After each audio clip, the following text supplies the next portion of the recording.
Mi nuera dijo: «No haces nada. Cuida a mis 3 chicos mientras viajo». No lo pidió, lo ordenó. Sonreí y colgué. Cuando volvió, se quedó helada con lo que vio. Nunca pensó que yo le plantaría cara.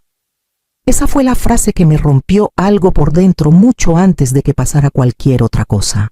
El mensaje llegó a las 9:15 en una mañana gris de Guadalajara, iluminando mi teléfono con un brillo que parecía una burla.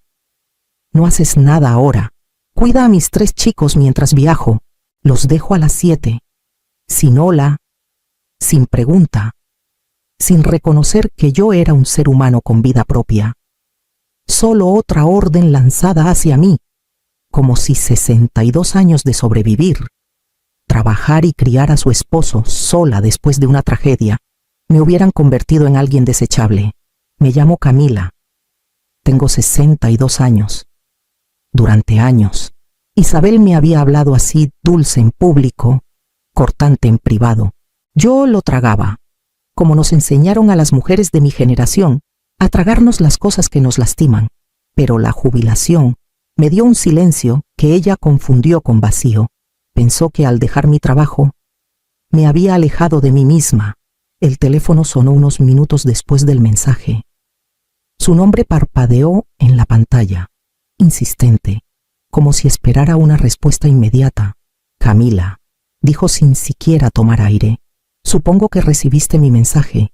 Necesito un descanso. Han estado imposibles últimamente. Y como no haces nada ya, puedes manejarlos».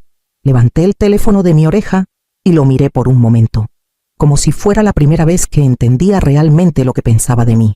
Luego lo acerqué de nuevo y dije en voz baja: «Está bien, Isabel». Siguió hablando instrucciones, demandas, advertencias, pero ya no sentía la necesidad de obedecer. Presioné el botón rojo, sintiendo una calma que no había conocido en años. Fue el sonido más pequeño, ese clic, pero resonó.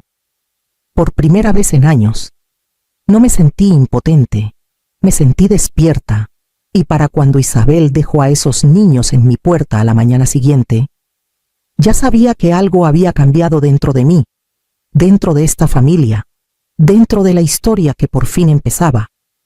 No respondí a Isabel de inmediato después de colgar. En cambio, me senté en la mesa de la cocina, mirando el espacio tranquilo que había contenido todas las versiones de mi esposa: madre, viuda, trabajadora, sobreviviente. De alguna manera, todo eso se había reducido en sus ojos a una sola frase pequeña: «No haces nada». Pero no siempre había sido alguien a quien la gente le hablaba así. Tenía 28 años cuando mi esposo, Antonio, murió en un accidente de construcción. Una llamada telefónica destrozó la vida que aún estábamos construyendo, y de repente estaba criando sola a un niño de 4 años en una ciudad que no se detenía por el duelo de nadie. Trabajé en 2 empleos turnos de día en una clínica, noches rellenando estantes, porque mi hijo, Miguel, necesitaba zapatos, almuerzos, libros, un futuro. Nunca le dejé ver lo cansada que estaba.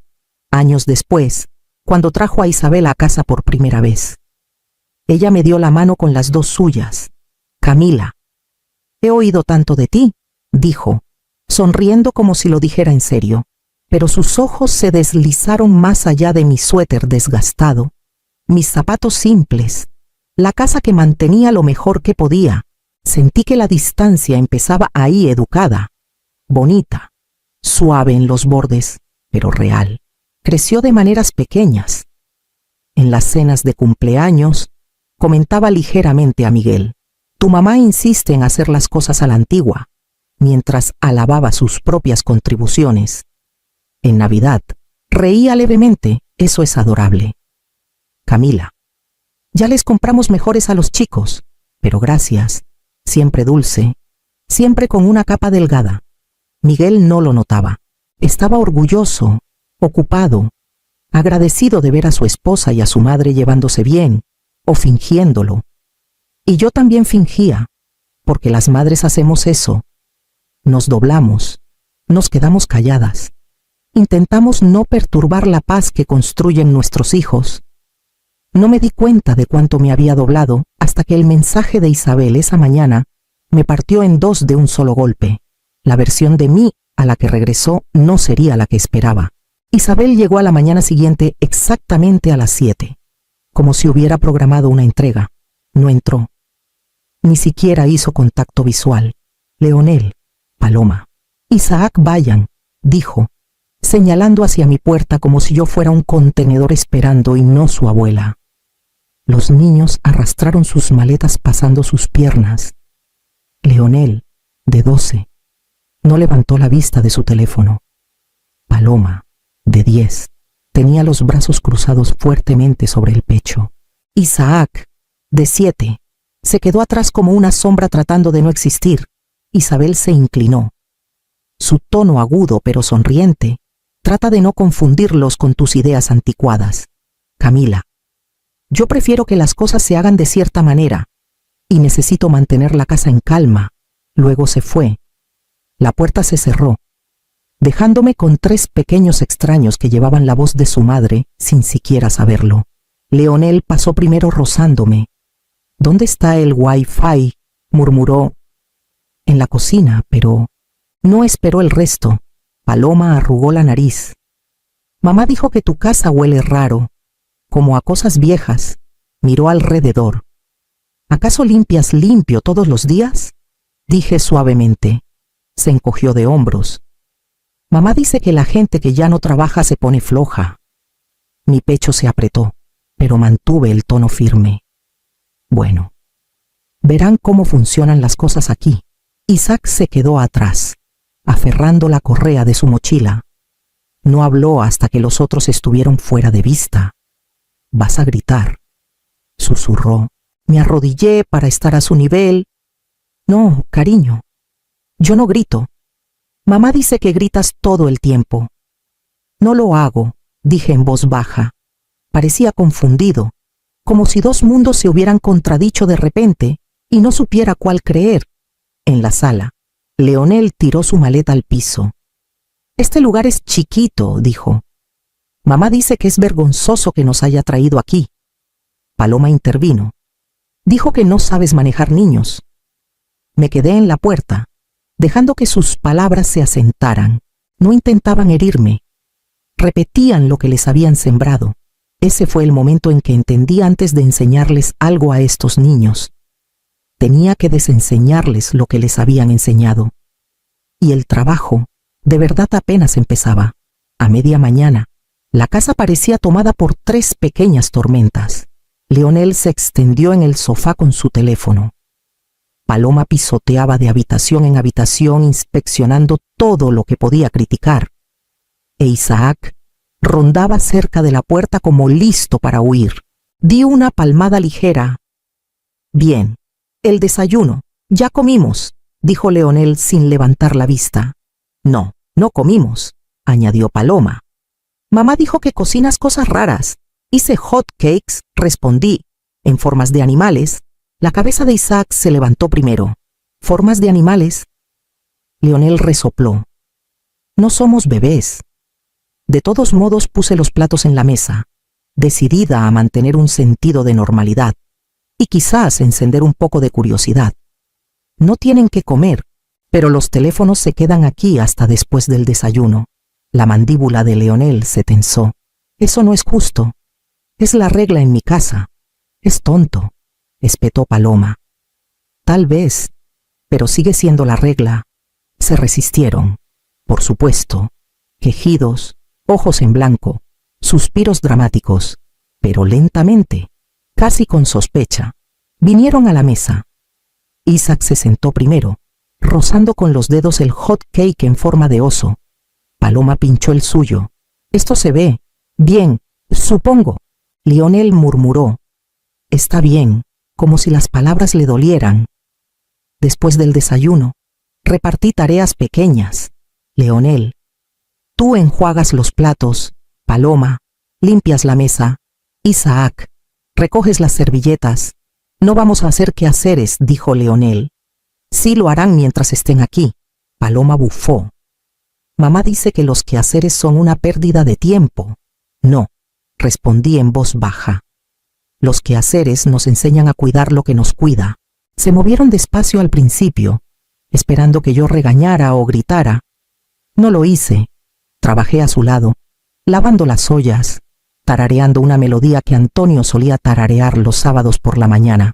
Cuando terminamos, Isaac se apoyó en mi brazo, solo un toque, tan ligero que probablemente no se dio cuenta. Ese pequeño peso me dijo más que cualquier palabra. Algo estaba cambiando. No mucho, pero suficiente para seguir adelante.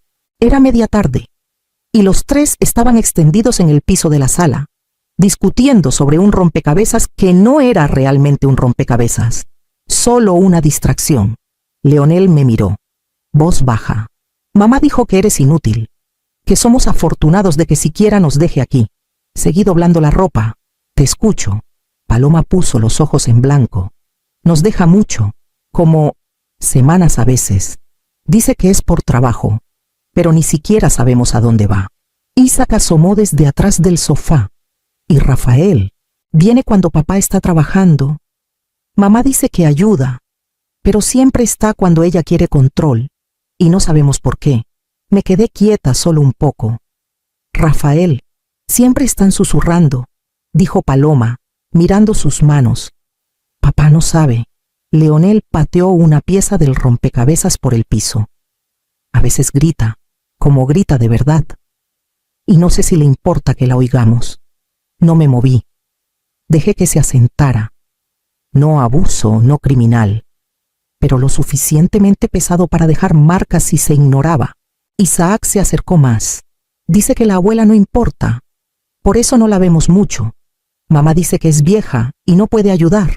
Eso no es verdad, dije suavemente, sentándome con las piernas cruzadas en la alfombra. Siempre he estado aquí. Siempre. Paloma cruzó los brazos. Mamá dice que nos malcrías. Dice que somos malos porque eres blanda. Asentí. Veo lo que me están diciendo. Y los oigo. Me miraron, inciertos, como probando si mi voz se rompería o mi paciencia desaparecería. No lo hizo. Por un momento. El silencio llenó la habitación, más pesado que cualquier palabra que Isabel hubiera lanzado. Me di cuenta de que los niños no estaban enojados conmigo. Repetían los guiones que les habían dado. Me incliné. Voz calmada. Vamos a resolver esto juntos. Necesito que me digan todo, poquito a poco. No me sorprenderé y no me enojaré. Isaac dudó. Luego susurró. Nunca supimos que alguien nos escucharía de verdad. Sentí un pequeño brote de esperanza. La verdad había empezado a escaparse, pedazo por pedazo, y por primera vez estaba lista para atraparla toda.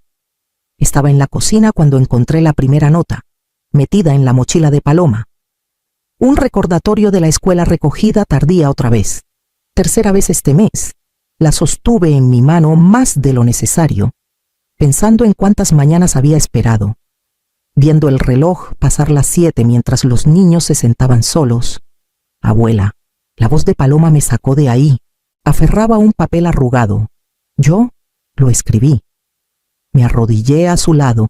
¿Qué es? Cariño, me lo dio. En lápiz tembloroso, decía odio cuando mamá grita. Lo odio tanto. Mi pecho se apretó. No abuso en el sentido criminal, pero descuido. Erosión emocional. Poquito a poco. Empecé a sacar cosas de sus bolsas, de cajones que normalmente ignoraba notas de maestros, recordatorios que Isabel había ignorado o descartado. Una cadena de mensajes en la tableta de Leonel. Mensajes de Isabel a alguien llamado Rafael. Vagos pero íntimos. Planes de viajes, ausencias extrañas, referencias que no cuadraban. Cada nota, cada texto, cada mensaje oculto era una pieza de evidencia que no se podía ignorar, prueba de que el descuido de Isabel tenía peso tangible. Copié todo con cuidado, fotografiando recibos, escaneando papeles en una carpeta etiquetada Evidencia Familiar. Mis manos temblaron solo un poco, no de miedo, sino de anticipación. Llamé a la señora Vargas, una consejera en quien confiaba, especializada en dinámicas familiares y descuido. Necesito orientación, dije, no por los niños, están bien, sino por cómo manejar lo que encontré. Bien, dijo. Necesitas un plan. Paso a paso. Documenta. Protégete a ti y a ellos. No la confrontes hasta que estés lista. Colgué y exhalé despacio, mirando el montón de pruebas que había reunido. Cada pieza, pequeña por sí sola, pintaba un cuadro de un hogar que solo había vislumbrado en fragmentos: descuido, secreto, distracción, manipulación emocional. Los niños se movían alrededor mío, sin darse cuenta del peso de lo que había recolectado. Reían en voz baja sobre un juego de cartas, sonrisas breves rompiendo semanas de tensión. Me di cuenta entonces: ver todo claramente significaba que no podía ignorarlo. No más. Cada carta, cada nota, cada mensaje oculto exigía acción.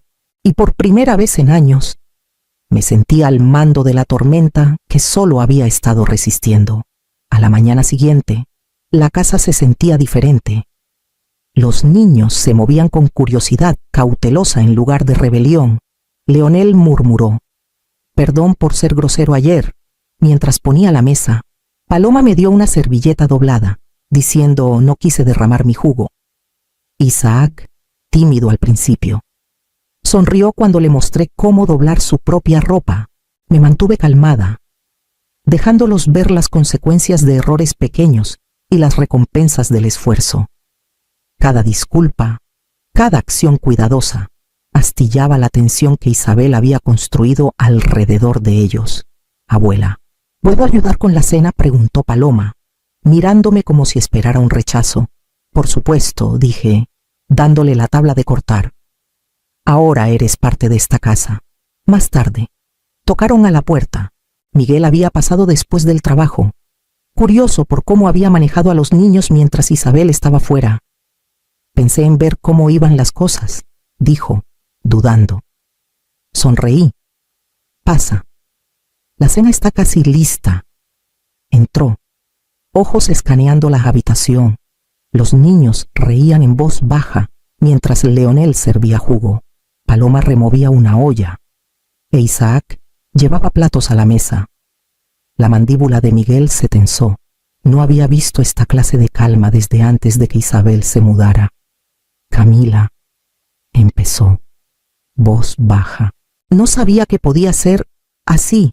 He hecho lo que pude», dije suavemente, «con ellos, sin interferencia de nadie».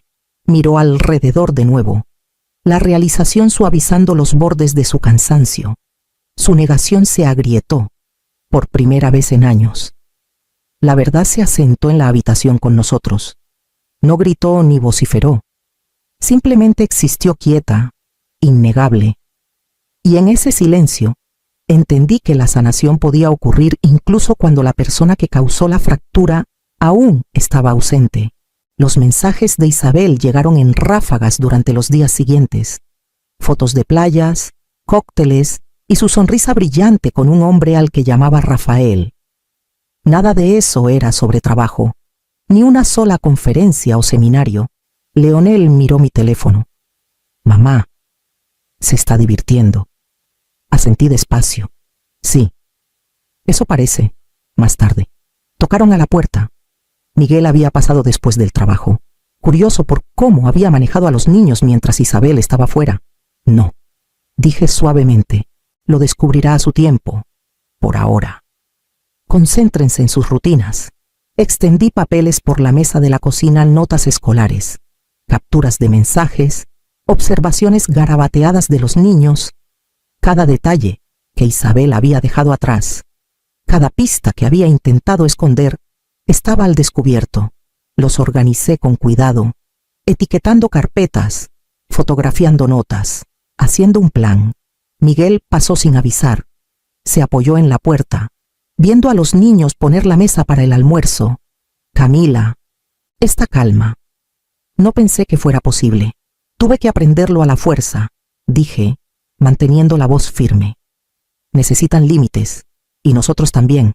Miró las carpetas. ¿Has documentado todo? Sí, dije.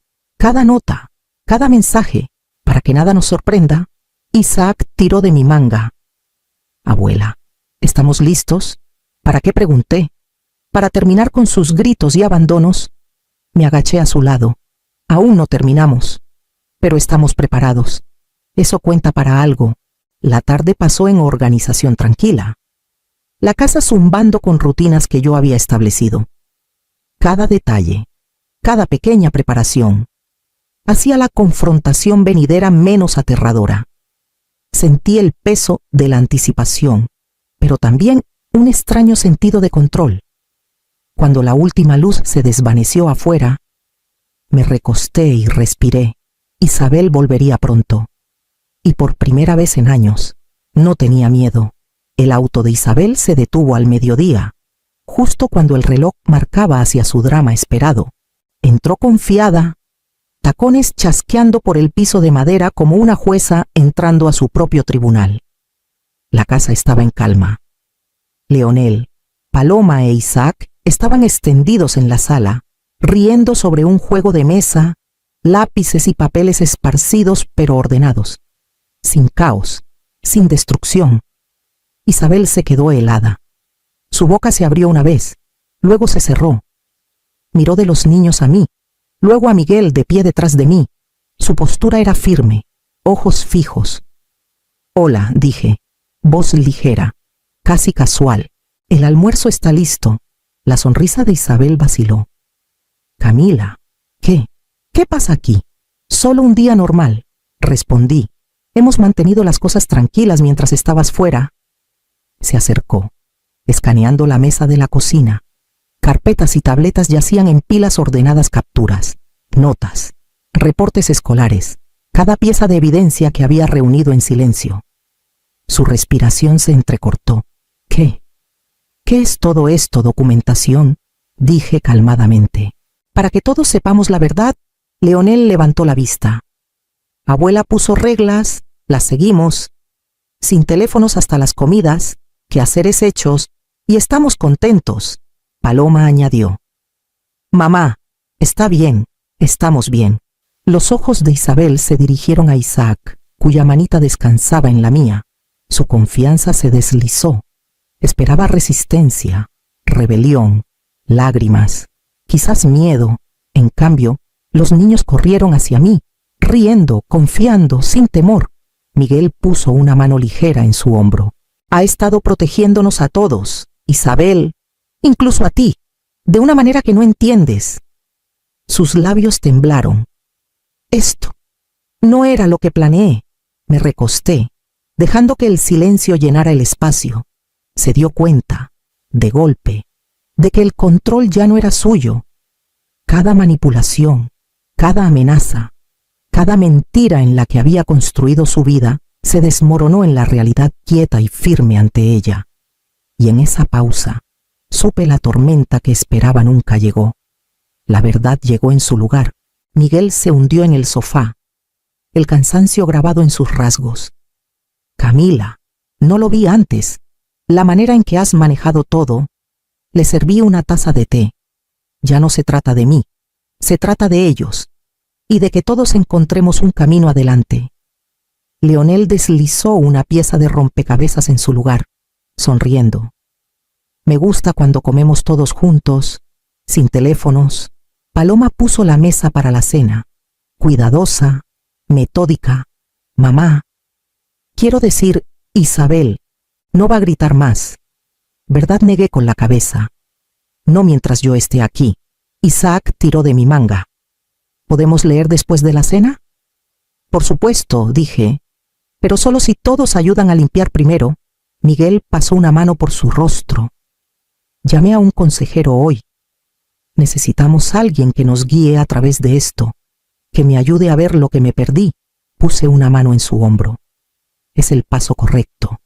Todos necesitamos guía a veces. Una determinación quieta se asentó sobre la casa.